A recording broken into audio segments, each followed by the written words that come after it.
It's one small step for man, one giant leap for mankind.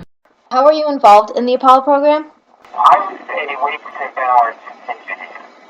At the time, I was subcontracted to Grumman. There was nobody in the spacecraft field at that time. John F. Kennedy was afraid that the Russians were going to get on the moon before the United States. You know, we had all this stuff going on. And he initiated the program. He was concerned that the Russians were going to get the United States to the moon. So that's where it all started. So at that time, the United States and Russia were like a bomb away, a missile away from attacking each other. We had the Cuban thing, we had the Berlin Crisis. We had a lot of things, so there was a lot of pressure between the United States and Russia.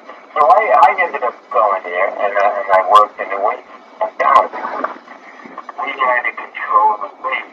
On the Apollo, the weight was very critical. It was a rocket that left Earth, went up there, orbited the moon, and attached inside this set was the Apollo. Now, the Apollo aircraft flew around the moon, and attached to the Apollo was the LEM, the lunar module. That landed on the moon.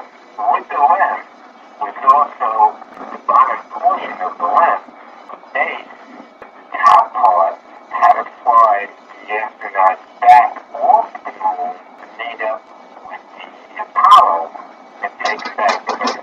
Can you visualize that? Yeah. So, at that time, nobody knew what the moon was. Nobody had an idea really what the surface of the moon had, pictures of this and that. But they were worried. What if all these different problems? What if the LEM lands? And if it's going to land, if it hits a rock or something, or it's over. Now we can't use that platform to get the astronauts back to the Apollo. So there were things like that they were worried about. Flying missiles through the air, rocks, all debris with this big land, and thinking that we didn't have that type of information. So really, when you think about it, it was a very big accomplishment, and we pulled it off. That was the basic concept that we went along, and everything was very critical. If you could save a pound of weight, it was worth $100,000. Now, this is back in 1962, 63. That would be almost like $1 million for us if you could save 1 pound of weight in the LEM because of the fuel it took to get that 1 pound up to the moon and then get it back to the Apollo. You had to carry so much fuel, but so every pound you saved, it was worth almost 6 to 1 ratio or something like that.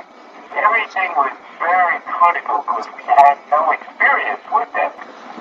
You know that Russia had tried with astronauts, and they had died. They never made it. But that's all we knew.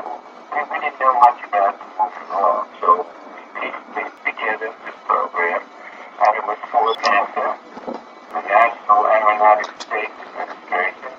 Grumman supplied this LEM for. They built the Apollo, and people said, nobody really, we used to have meetings with the astronauts, and they would ask questions, and they were very critical, because their life, they didn't know this whole thing was going to fall apart. It was a very interesting project. Now, what other questions did you have? Where were you and how did you feel when the Eagle landed on July 20th? When that landed, I was at home watching TV. I watched it at night, and my wife and 2 children, and I felt very satisfied, very elated, because I worked on it 2 years, and the fact that Eagle landed, that was great. But I was also even more happy the fact that the astronauts were able to leave the moon and get back to the Apollo and come home. How does your experience working on the LEM affect you today? There was dances because of the LEM, because of the science that went into developing the systems for the lunar module, and we went into different areas of plastics, using different metals, because we had to worry about asteroids. So they had to use light metal that could withstand shock waves, asteroids, space junk, rocks, and what have you. We learned a lot about that. We learned about how people can function in space. The whole environment is different. On the moon, a 160-pound man weighs 32 pounds. Okay? So it's almost one-sixth the weight. From that, we had to have guys live and operate in space-like conditions. Suits, what exercise, what foods they can eat.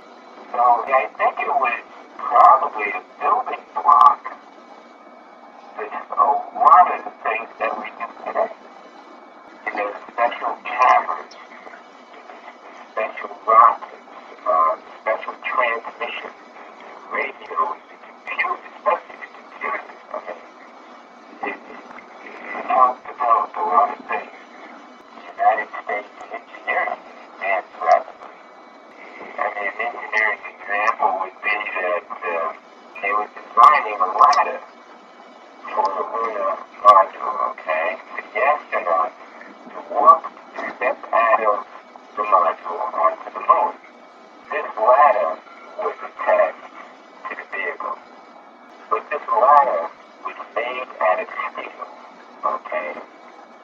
Steel is 3 times the weight of magnesium, we'll say. Okay, we'll say that the ladder weighs 60 pounds. When I got to look at it, I came back and I said, well, why can't we use magnesium? Why can't we use a lighter material? That was something. They said, I said, because you would save thousands of gallons of fuel using magnesium instead of steel ladder. 20 pounds instead of 60 pounds. Just an example of really how we developed.